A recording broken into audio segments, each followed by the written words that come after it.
السلام عليكم ورحمة الله وبركاته. اللهم صل وسلم وبارك على سيدنا محمد. صلوا بينا على النبي وشوفوا ايه الجمال والحلاوة دي. بصوا عندنا دكر بط. الدكر البط مش هيطلع من تحت ايدينا كده بالساهل، لازم نعمل عليه وليمة وعزومة، يعني كده فخر من الاخر. تمام. عملنا عليه محشي وعملنا عليه ملوخية وعملنا صينية بطاطس، وفضلت معانا كمان شوربة حلوة جدا دسمة. عملنا محشي مشكل، وهجيب لكم الطريقة بالتفصيل في الفيديو ده، وهوريكم انا من غير ما احط صلصة وما احط مكونات هيطلع معايا دكر البط زي ما انتوا شايفين كده، احمر كده زي البلحة، واحلى ملوخية ناشفة. مع ان دلوقتي الناس لسه بتاكل الملوخية الخضراء، بس لو جربت الملوخية الناشفة دي والله هتدعي لي احلى من الخضراء مليون مليون مرة. شايفين الجمال، شايفين الحلاوة، محشي مشكل في حلة واحدة. دكر البط ما شاء الله هو منور. اول حاجة كده ندخل على الفيديو. اول حاجه كده، اللي ما اشتركش في القناه يا ريت يشترك في القناه ويفعل الجرس. تمام. ويا ريت تحطوا لنا اللايك بالله عليكم، بطلب منكم كل مره وشكلكم بتتفرجوا على الفيديو بتنسوني. معانا دكر البط كده تربيه بيتي عظمه، حاجه كده فخر من الاخر. تربيه بيتي ومطلعه على اكل البيتي، بواقي البيت، الاطباق النظيفه. عايزه تاكل طيور طعم لحمها حلو، لحمها زي السكر ونظيفة، واللحم بتاعها كده حلو كده وأبيض وجميل وما فيهاش ريحة الزفارة. أكليه أكل نظيف. هتأكلي الفراخ أو الطيور بتاعتك اللي هتذبحيها أكل نظيف، هتاخدي أحلى طعم وأحلى لحمة من غير زفارة. وكمان هتديكي لحم في الطيور اللي هتربيها دي حلوة جدا. أول حاجة أنا عندي هنا فريك أخضر، غسلته غسلة حلوة ولينته في مية سخنة. تمام. فريك الاخضر اللي هو بتبقى الحبات او السنابل بتاعه القمح في الغيطان، بتبقى لسه ما اكتملتش كده السوى بتاعها، بتبقاش يعني وصلت للون الاصفر. ففي بعض من الناس اللي بتزرع بتحشها وليها طريقه معينه في عمل الفريك، وفي الاخر احنا بناخده بالشكل ده. بتدش طبعا، بتتحروى وتدش، وليها يعني طريقه كده كتيره وموال. فانا هنا بصوا مشتريها من واحده حبيبتي كده، فريك مضمون طعمه زي العسل.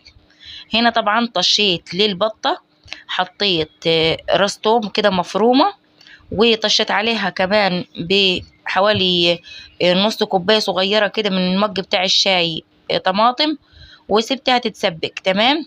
ادي الفريك بتاعنا، لا حطيت له لحمه مفرومه ولا بصل ولا قوانص ولا كبد ولا اي حاجه خالص. فرمنا هنا البصل علشان نعمل الخلطه بتاعه المحشي. وبقول لكم اهو في قلب البطايه بجيب توابل وملح بكمون اللي هو الملح المبهر، وبدعك قلب البطايه من جوه كويس جدا. البطايه دي تربيه ايدي او تربيه بيتي، زي ما انتوا شايفين كده لونها ابيض ونظيفه زي الفل، ولحمها والله كان زي العسل. دي كانت اخر بطايه من البطايات بتوعي اللي انا كنت مربياهم لشهر رمضان. البطايه دي كنت مخليها فكده سمنت ولزلزت كده وبقيت حلوه، هي الوحيده اللي فضلت منهم. كلنا في رمضان وكلنا قبل دخول شهر رمضان بط. يعني بسم الله ما شاء الله. شوف انت لو هتجيبي مثلا جوزين ثلاثة من البط يكلفوكوا 300 جنيه، ما محصلينش تمن بطاية دلوقتي وأقل من الحجم ده. ومش هتلاقيها بالطعم وبالحلاوة دي. ربي ببيتك تضمني تربية نظيفة وتربية حلوة، طعم حلو جدا، طعم مسكر، طعم تحس ان انت بتاكلي حاجة نظيفة. اللي بره ممكن بياكلوه علف، بياكلوه من الزبالة، يعني ما تستغربوش. الناس دلوقتي بغلو الاسعار بتاكل اي حاجة في اي حاجة، المهم تطلع وتكسب منها فلوس وخلاص. فربنا يعافينا يا رب ويعفو عنا ويهدي النفوس يا رب، ويهدي الناس أجمعين ويهدينا احنا معاهم. الهداية حلوة للناس كلها يا رب. فالناس تدعي للناس بدل ما تقولي حسب الله ونعم الوكيل ومنك لله ومش منك لله. ادعي بالهداية، الهداية حلوة. الهداية لما تدعي بيها لأي حد ربنا يهديه فيصلح حاله ليكي ولغيرك ولنفسه برضه. هنا حشينا البطة بالفريك بتاعنا، وجبت اهو الفريك، وهبدأ أحشي الحصلة بتاعت البطة. عندي أنا جوزي بيعشق الحصلة بتاعت البطة. حشيناها من فوق ومن تحت وخليناها تمام التمام. مش هنكبسها على الآخر لأن الفريك واخد نص سوا، مسوياه بسمنه وبملح مبهر، ومديله تشويحتين على النار، وحاطه يعني حبه سمنه حلوين علشان يديك الفلفله الحلوه دي وطعم. يعني بصي انا وبحشي كده كنت باكل من الفريك. تمام.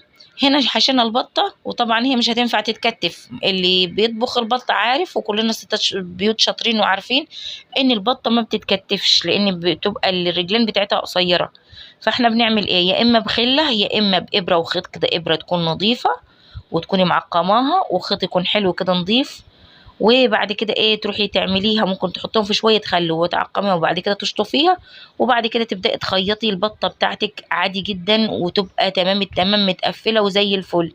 بعد ما بتستوي بتسحبي الخيط من اي طرف من الطرفين، بيطلع معاكي بمنتهى السهوله، وبيبقى ايه ماسك بعضه، ويعني مخلي البطه كده ماسكه بعضها، وما بطلعتش الفريك او الرز او ايا كان الحشوه اللي انت حاشياها ما بتخرجش في الشوربه.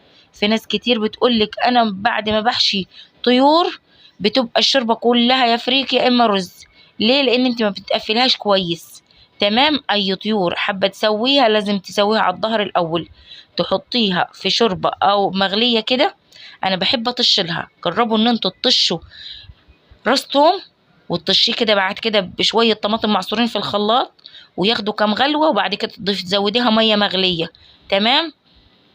وتروحي حاطه فيها الطيور بتاعتك او الطيره بتاعتك، سواء بط سواء فراخ، حتى ايا كان، تحطيها على ظهرها، ما تحطهاش على وشها، بحيث ايه ما تجيش على وش الحصله بتاعتها على طول وايه تتفتح. فيعني هي دي التسويه الحلوه دي اللي تخليكي يعني تضمن لك ان الطيور بتاعتك ما تتفتحش في الشوربه نهائي. حطينا ميه مغليه، خدت اول غلوتين، هدينا عليها النار وسبناها تستوي مع نفسها. تمام.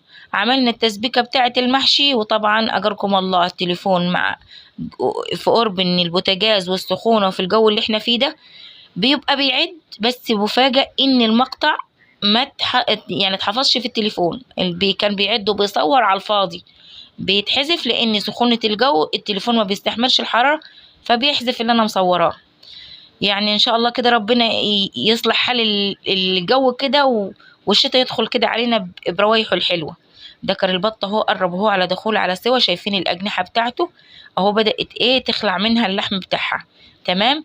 مره بقلبها على وشها ومره بقلبها على ظهرها، طالما خدت يعني ربع ساعه او نص ساعه في الاول.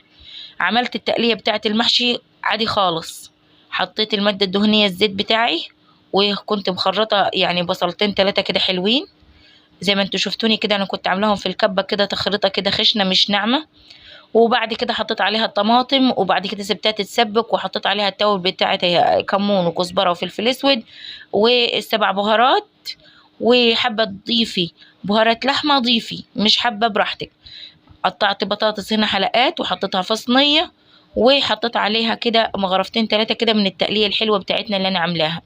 تمام. كده كده عملنا صينية بطاطس، وعندنا شوربة بطة، ممكن تعملي عليها لسان عصفور، ممكن تعملي عليها مكرونة، ممكن تعملي عليها أي حاجة، ملوخية، بامية، اللي انت يعجبك ممكن تعمليها، عشان هي شوربة دسمة، وتعملي عليها فطير أبيض ويبقى فطير بمرق دسم وحلو جدا ممتاز. ممكن تاخدي من شوربتها وتعملي صينية رقاق هتبقى تحفة.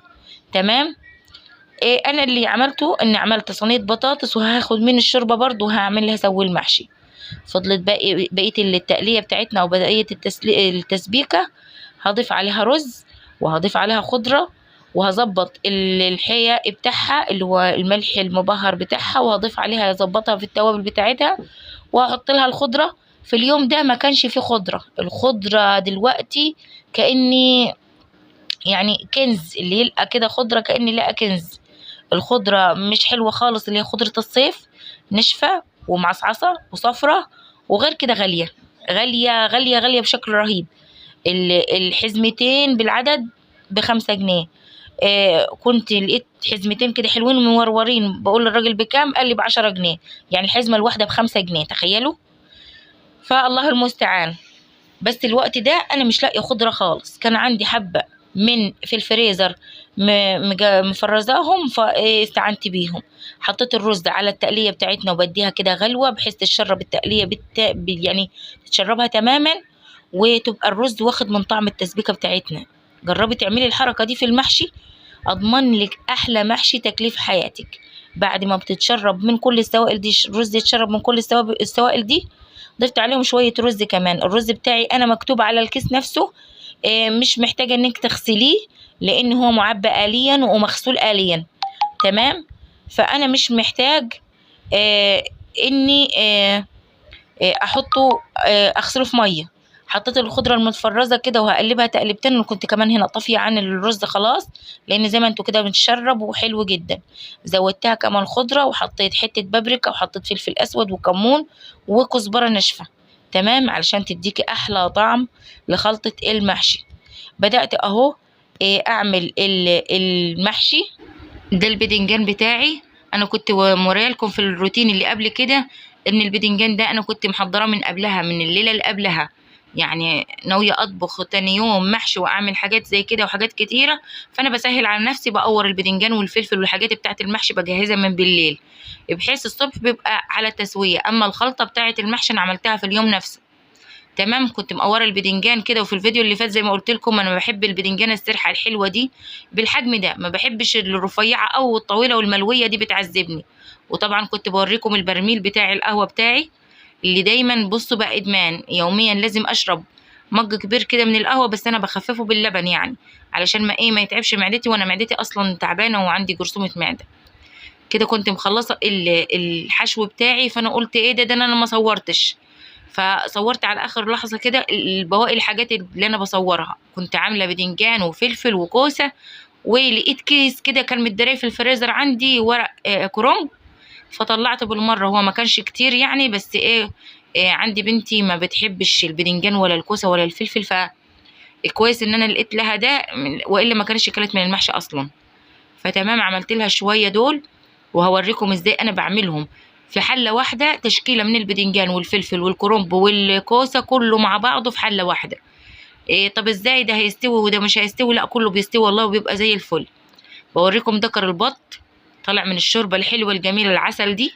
الشوربه دي زي ما قلت لك ممكن تعملي عليها فطير فلاحي، تعملي اللي هو الفطير بتاعنا الصعيدي اللي هو بيتاكل مع المرق، ممكن تعملي عليها صينيه رقاق، ممكن تعملي زي ما انا عملت كده تشربي بها المحشي، ممكن تعملي حاجات كتير قوي. الشوربه الدسمه الحلوه دي بشوربه البط، يعني انا لما بكون عامله بطه بستغلها استغلال بحيث ان اطلع منها اكلات حلوه جدا، وشوربتها بتبقى عسل. دكر البط لا دهنته صلصه لا دهنته اي حاجه، زي ما هو طالع كده من الشوربه بتبقى شوربته محمره، وبحط برشرش عليه نقطه زيت بسيطه جدا، مسحه كده من الزيت، وبحطه في الفرن هيتحمر وهيطلع زي البلحه كده، احلى من المشوي زي ما شفتوه كده في اول الفيديو. وصلت للحته دي، عرفيني ان انت وصلتي معايا في الفيديو لحد الحته دي، وقولي لي تسلم ايديكي. تمام، وحطي لي اللايك، اوعي تكوني نسيت اللايك. تمام، وعرفيني ان انت وصلت معايا الحته دي. بصوا انا عندي من العروق بتاعه المحشي بكون برضو مفرزاها في الفريزر، بفرشها كده في قعر الحله، وبعد كده برص الورق الكرنب. باقي نص الحله بروح رصه فيه، هو هيتزحلق معاكي بس لما هتكملي شويه هيبدا يقف معاكي ويتظبط. هتكملي الحله زي ما انتوا شايفين كده، برص الكرنب الاول واكون حاطه تحتيه عروق من المحشي نفسه من الكرنب، وبعد كده ارص البدنجان وارص الكوسه وارص الفلفل زي ما انت كده شايفه. هيستوي معايا ويطلع زي الفل، وهتشوفوه كمان في الحله مستوي خالص.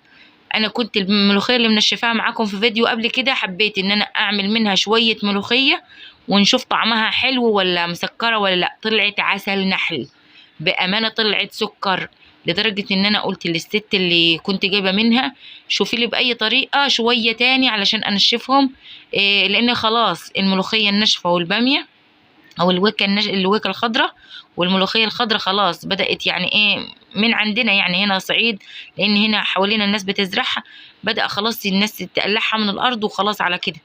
مش هيبقى في ملوخيه خضراء تاني ولا ويكه خضراء تاني، لاني او اللي هي الباميه الخضراء يعني ممكن تلاقيها في السوق، بس مش هتلاقيها مسكره وحلوه زي اللي بتتزرع في الغيطان كده جنبينا. اللي في السوق بيبقى رشين لها ميه وبيبقى طعمها مركونه لها يومين فبتمسخ، ما بتبقاش طعمها حلو.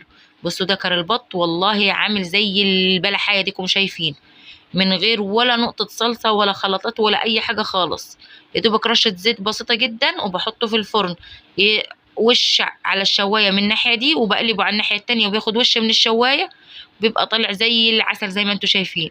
عملنا صينية بطاطس معتبرة كان طعمها تحفة، شوية محشي من الآخر زي اللوز، شوية ملوخية سكر كده، سكر والله تاكلي فيها كأنك بتاكلي شوية سكر.